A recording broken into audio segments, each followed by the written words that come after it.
Contain visuals that might offend sensitive viewers. Parental guidance is advised.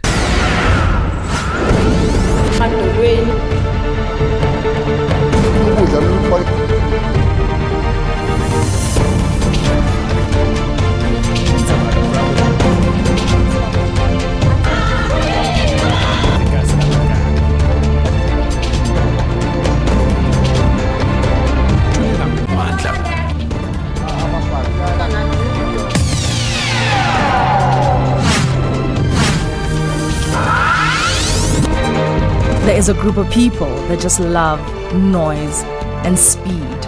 This week, Cutting Edge pays them a visit.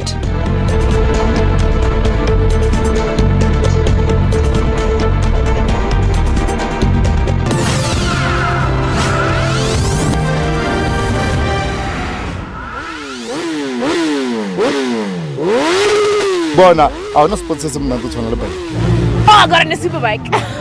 I got on a super bike earlier on. That's so beautiful. That's lekker.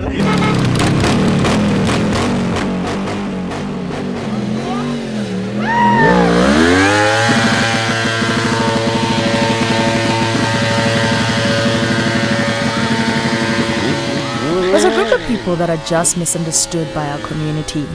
They are sometimes considered outlaws. When personally I started riding, I remember I used to ride with a team from Soweto, a club called Batsumi, you know. That was my first interaction with riding with a group of people, with a club, you know. And obviously you observe, you know, I also knew about those hooligan mentality of bikers and all that, you know. When I met them and we started riding together, and it was my introduction into the club. I've always been riding, but as a solo rider, you know. And I was considering joining a club, so I started hanging around with them, you know.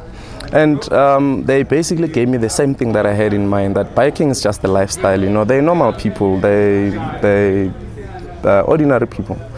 They're involved in a lot of charity work, they ride for fun, you know, they don't fight with people or damage other people's property, you know. It's basically the life that I would expect from the current bikers. Taz, the president of the Cosmic Riders, he tells us what intrigued him with biking. As a child, I had this love for bikes. They just fascinated me, you know. And as I was growing, when I became a teenager, I visited my friend in Zerwecom the other day, and it was the first time I actually had full contact with a bike. We met up with this white guy who was riding, and I asked for a ride, you know, and he took me for a spin. I think I was about 17 then, and it was amazing.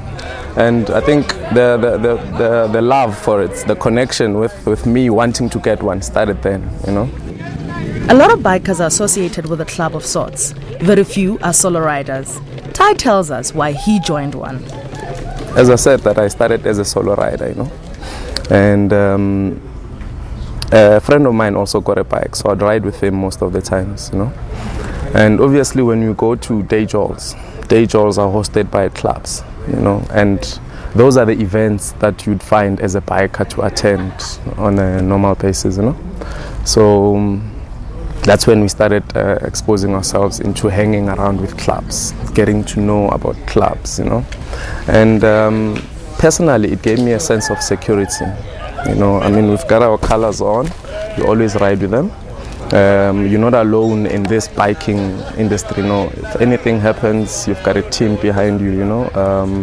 Insurance also it's important, you know. Like basically I just wanted to be more knowledgeable in terms of bikes, you know, because I realized that riding on my own was not teaching me the industry itself, you know, the know-about of biking, you know. So hence we decided we're going to start riding with other clubs and just to get the feel.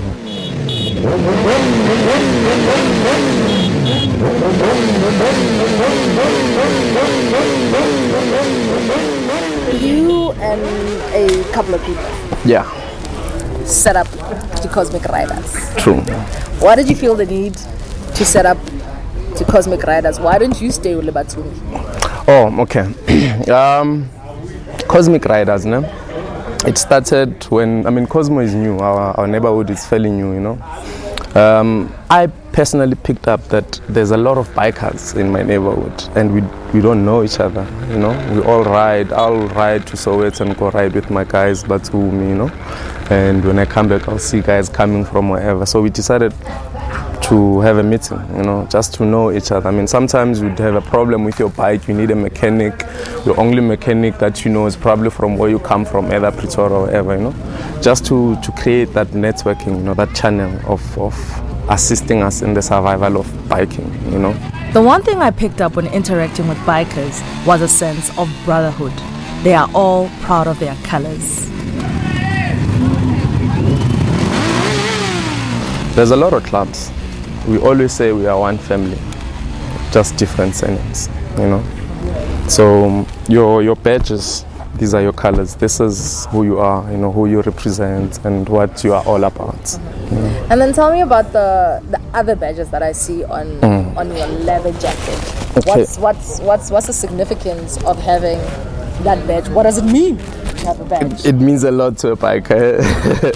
A lot of people see them as deco, you know. But this is basically all the clubs that we hang around with. I can name a few. This is Val Commandos, Aidumi Mishini, the Nuns, Hood Rats, Bikers at Play. On an annual basis, we get a calendar from Rambo, our association. And each and every club, it's given an opportunity to host the rest of the family, you know.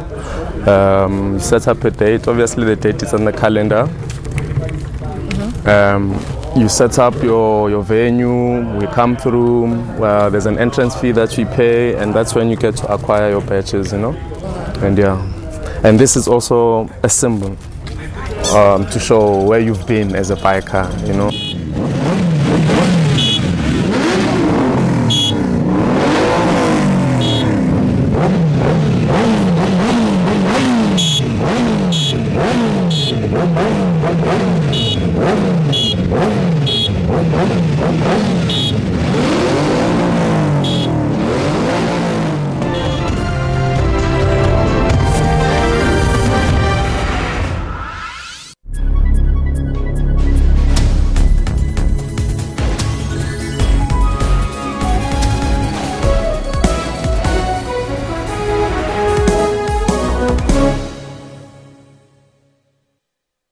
The only way to pour the perfect beer, this professional barman would tell you, is into a glass tilted at exactly 45 degrees. Oh, bless you. Bless you, sir. Bless you again.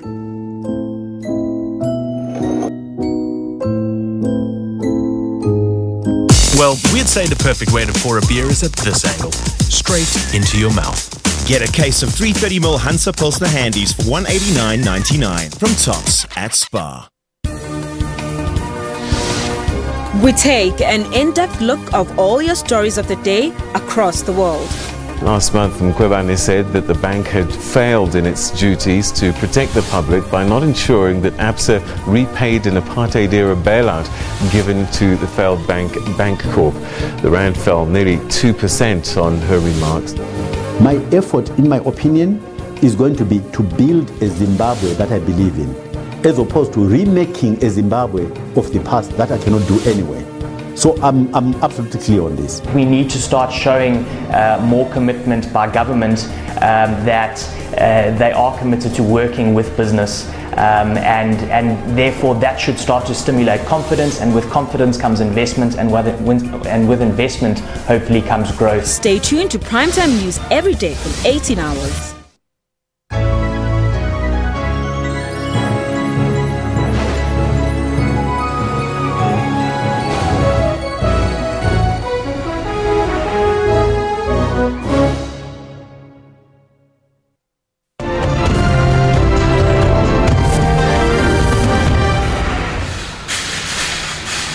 In this life of high speeds, one thing that is of importance is proper protection.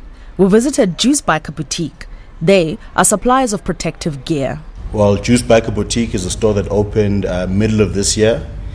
We've been importing Speedy for the past 4 years, distributing to other stores. But we decided to open our first flagship store mid this year, and it's been doing great since then. Basically, what we wanted to do is create an environment for bikers which is different to the normal retail experience, a fun experience, you know. The whole thing about Juice is fun at all costs. And in order to have fun on your bike, you basically need to be as protected as you can, you know. So guys come into our store, they come out feeling and looking good, and God forbid, should they fall off their bike, they stand up feeling good and looking good. With all that, how expensive are Speedy products?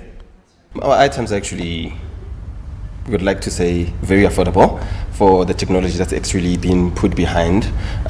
Speedy as a brand is basically one of the top 3 brands. There's another 2, but it beats the other 2 brands when it comes to styling and comfort. We've seen a lot of our peers, you know, come off their bikes, hurt themselves. Some of them pass away. So our main thing is biker safety. We focus, you know, heavily on biker safety, and we want to talking about safety specifically. What is the importance of the right gear? Oh, the right gear, it's all about, you know, how much do you love your limbs, how much do you love your arms and your legs and your body, basically. The right gear will make sure that should something happen, should you come off your bike, the chances of you being, you know, badly injured are minimized. So that's, for us, that's the most important thing. One of the other things that we think we can beat anybody at is that we've got gear for women that actually make women look like women. Yep. You know, you get your proper skinny jean and the jacket that actually fit for a woman, not the baggy. You don't have to go out and say, I want it to be pink so that you look like a woman on a bike. Exactly. And talking about looks generally, even for guys and girls, we are tired of people looking like Power Rangers. You know, we are tired of that. Tired. So we want you to come off your bike and look like you just got up, you know, you're from the cover of a magazine, basically. You can walk into a meeting. You can hang with people. You know, this Power Ranger story, we're not about that. So we're all about looking good. As much as you're safe, we're all about looking good. So for guys and ladies, you're definitely going to ride in style. This suit you see was worn by a rider called Melandri. He fell off his bike riding at over 200 km an hour. He came out unharmed. I think the attractive thing about riding is the freedom that it gives you, the freedom of hitting the open road, you see. Some guys, it's the adrenaline, and it depends also on what class of bike you're on. The superbike guys are speed junkies. For them, it's more about the adrenaline of going down that road as fast as possible. There are some guys that are more into the more chilled cruises. For them, it's a different reason why they would get into biking. They want to just hit the open road, nice and easy, and go as far as they can, you know. The guys that are on the adventure bikes, those guys are all about the adventure of it, you know, going out to Drakensberg, going to Namibia, into the desert, riding as groups. So there's different purposes that people get attracted to the biker culture for. That is, we just got a windproof, waterproof. This is waterproof, and you can wear it as a standalone jacket when you're off your bike. Put this in your... People invest in getting a bike. They spend even 100 grand on a bike. Then they want to cut costs when it comes to gear. That's the most ridiculous thing that anybody can do, basically. You got to invest as much as you've invested in your bike and invested in being in the culture. Invest in your gear. That's your most important thing. Your gear is safety, and, you know, invest as much as you do on your bike, on your gear, most definitely. With high biking fatalities reported, a group of bikers formed an organization called Think Bike. Think Bike's motto is raising awareness and saving lives. Think Bike was established in the 80s. It didn't last very long, unfortunately. Then in 2004, some bikers who were spending time online in online forums thought about reviving it. And that's more or less kind of the rest is history. Since 2004, it has grown from a very loose organization into a Section 21 company where we had a committee, and regional committees and national committees. We now have a board of directors because it's a Section 21 company. But the reason is that too many bikers die. Too many bikers die, too many bikers have accidents. So safety is an issue that we need to look at urgently. Think Bike is a safety awareness campaign, and we're hoping that through raising awareness we can save more lives. What kind of campaigns is Think Bike involved in? We have a fairly high profile in the biking community. We're involved in marshalling events like the Toy Run, for instance. We've been asked to do marshalling of funerals, biker funerals, which is never a joy to do, but a way to show last respect. We also have a campaign called Think Bike Education. We go to the schools, high schools mostly, and speak to the kids about road safety. We teach them issues of being aware. We tell them that training is something that you can never have enough of. We do short demonstrations of skills at low speed handling. Our big message to the youngsters is that to stay alive you need to be able to control your bike at low speed. The Hurt report from the 60s in the United States showed that 92% of all bike-related fatalities are at low speed and within 6 kilometers of your house, which is a very scary thought, but that is what happens. Rian tells us of the importance of proper training. This is about surviving. It's not just about going faster around corners, it's about getting back home. You have parents, you have children, you have loved ones at home. It's not good enough to say you're an adult, you can do with your life what you want. It has an incredible knock-on effect. Motorcycling is not a very safe hobby, but we reckon it's a manageable risk. But you manage it by getting proper training. You can never ride too well. What causes these alarming numbers of biker fatalities? It's not easy to admit this, but I think probably 7 or 8 out of motorcycle accidents could have been prevented by the rider. And that might be negligence, it might be lack of skill and training, too much confidence, not enough skill to go with it.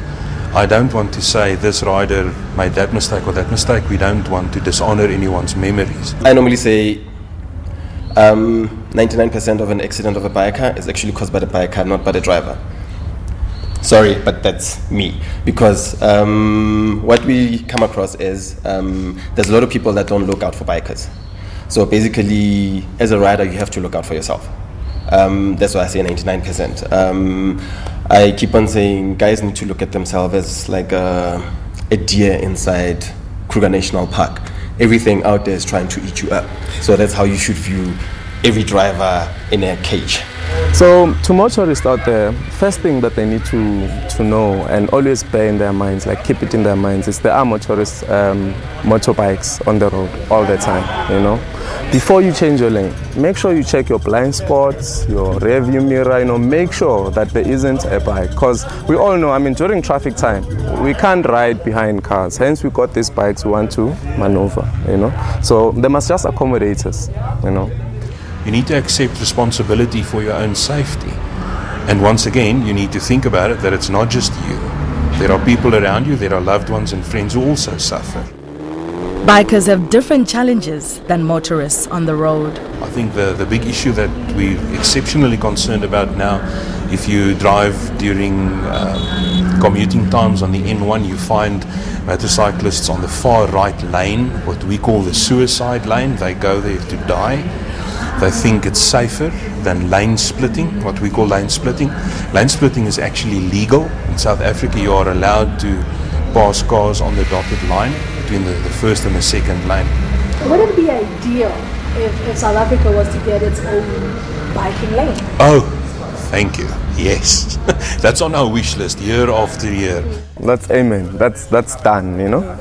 We talk about the biker lane versus the suicide lane. The biker lane is a virtual space between the first and the second lane.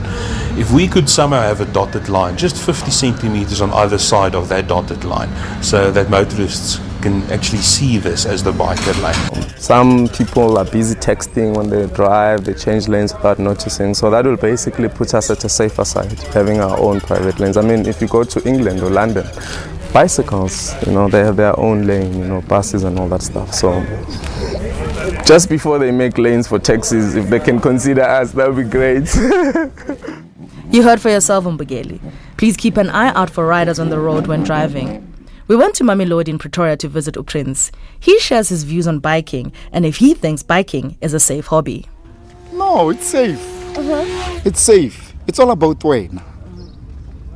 Wena o tshwantse o te tlhokomele o te potse gore when I'm riding ke tshwantse ke observe mo tseleng ke lebelle di speed se ke tsamayang le dikoloi tse ke di approach ka speed se se kana kana.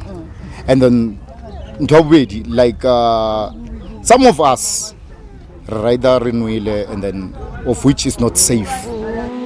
Prince likes stunts. He shared with us how he got started. First time I can ride, I got all woods, for the past 2 years, 3 years, get put na umpolai, baraki Willia bike, gasidi. So one day in a group, it's Kaloraki Willia, Carno, Hurntwe, Kifi, Moyo. So one weekend we were at the well, going to a colonial. So ra tswalma chita ra ride byanong ka thoma byanong ba re ke jumpa di tin ke ntse ke kuka ke drop. One of my president Ali Armonar no man hey look godimo we tshwaro ska tloe. That was the first time ke Willia until today. So how are you training on No training. Ke te thometse nna. Ke te thometse. I wanna Kalagelo Rata. Lorly Kale, Sale Bari, why is Bari, primary school. I'll be more next week to say, look, no one of the bike, these are my grammar, it's blue to man, like rap.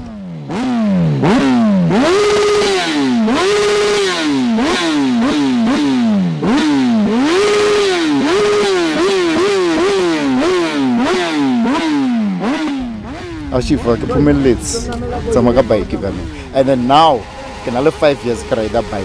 I never felt that bike.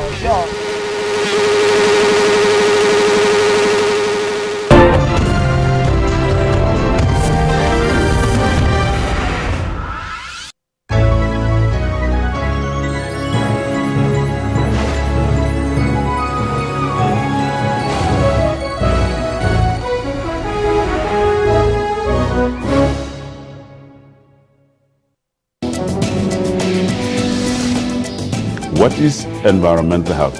In Section 24 of the Constitution, the environmental right has a second part, which is to encourage people to be active citizens and gives us the right to participate in politics and organize and raise awareness so that the environmental right can be guaranteed. Using coal and wood and paraffin to cook with or to heat their space or to heat water.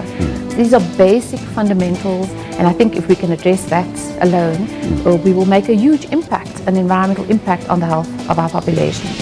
Food that comes into the country, the vigilance at the ports and harbours is being checked at the moment currently by environmental practitioners who are port officers at those ports. They need to be more stringent in terms of control of what comes into the country.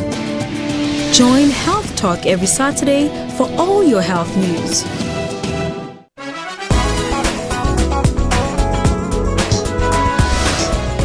Countries in the East African region have started experimenting with wines. Located in the east of the Democratic Republic of Congo in South Kivu province, this park is the only place in the world to find the eastern lowland gorillas. But the most famous monument in Casablanca is of course the Mosque Hassan II. The mosque is the third largest in the Muslim world. The city of Tel Aviv and Israel's tourism ministry have teamed up with the local hotel chain to temporarily transform the tower into a 2-story suite with hot tub, room service, and very unobstructed ocean views. Catch Strange Travel every Sunday from 12 to 1 for all the global travel and leisure trends.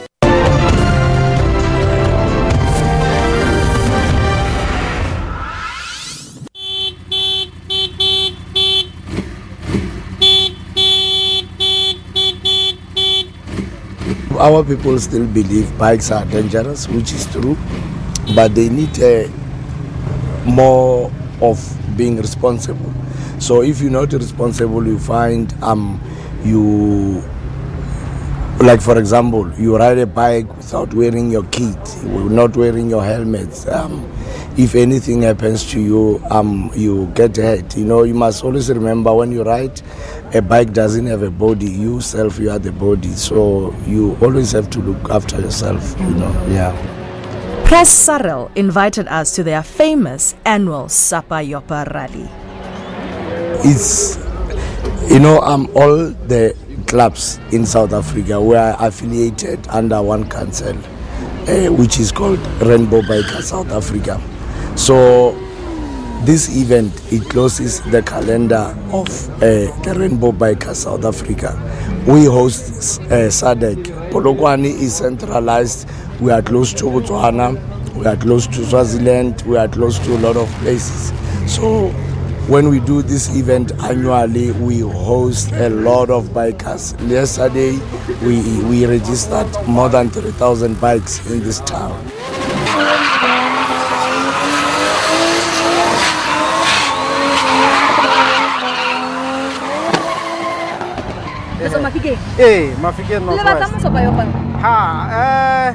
Biking is all about charity. Most of the time, the bikers come together. It's not about the noise and the riding. It's about charity, gathering goods together to donate for the less fortunate ones. Sure, it's about more than the bikes. I didn't realize it was about more than just the bikes. It's a lifestyle. They look out for one another. Brotherhood. They're a family, these people, beyond what anyone else actually realizes on the outside. That's so beautiful. That's lekker. You know, in Afrikaans we call it hoendervleis. And we're driving down here today in Polokwane. If you can see Marshallstraat now. Marshall Street is the one way up down to the Mall of the North. And what I'm saying, if you can see that guy's driving up down, that gives me hoendervleis. Would you go for a super bike or a cruiser? Oh, I got on a super bike. I got on a super bike earlier on and it was a thrill. But I'm a speeder. I speed, so I wouldn't get a super bike.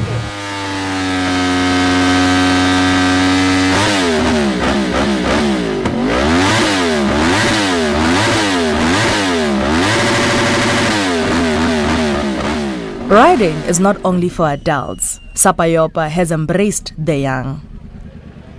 They saw us like riding as a small group, and then they decided, why not like get these kids together, then group them to be like proper bikers. For right now, we feel it's like special in a way because in Garang, and stuff, other youngsters they're not privileged as a small room. The elders ride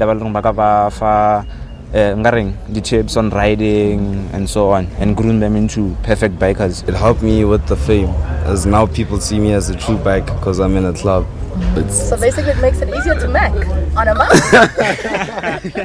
Having a bike makes it easy. I didn't say that. Having a bike makes it easy to make.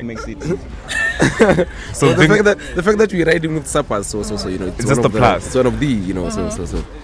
These young bloods give advice to their peers. I'd tell them to start off with a small bike and not jump off to big bikes like 600 or 1000 because those ones are dangerous if you're still learning how to ride a bike. I'd suggest they go on to a 125cc and just step up into a 250, then 600, then a 1000. If you know how to balance a bicycle, then you know how to balance a bike. Okay. It's both two wheels, so yeah, it's the same thing. Well, the concept of biking just balance. Educate yourself. Know what you're doing. Always stick to your speed limits. You know, don't try something you've never tried before with your bike. You know, ride safe, and we'll all live forever. Hence, our slogan says you should always bend the rubber, not your soul.